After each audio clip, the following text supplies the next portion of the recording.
So hello mga ka-farmers, welcome back sa my YouTube channel for today's vlog. So andito ngayon sa aming farm. Ayan, so papakita ko sa inyo yung result. Ayan, nung baha. Ayan.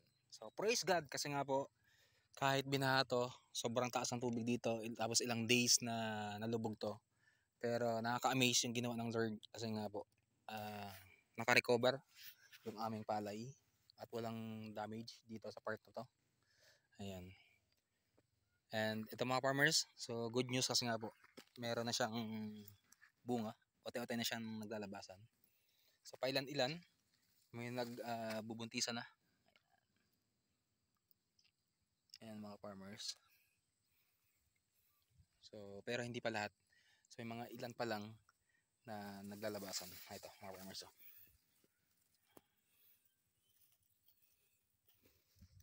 Ayan, praise God. So meron tayong maani sa kabila ng binagyo, binaha, pero meron pa rin tayong aanihin.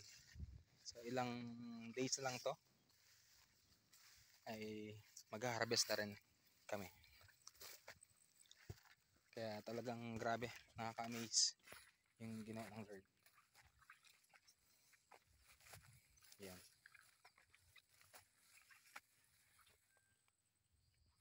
So lalo na to kapag napitikan na ng abono, mas gaganda pa to. As mabilis yung pagbuladas ng palay.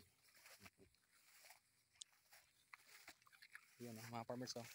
Talagang nakakamangha talaga.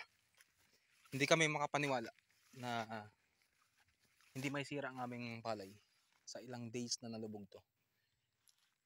At talagang wala kang makita dito kundi puro lubog talaga. Puro tubig.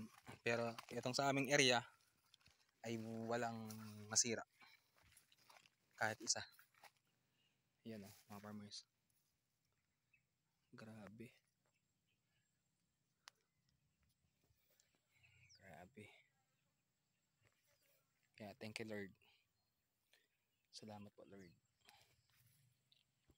Yan.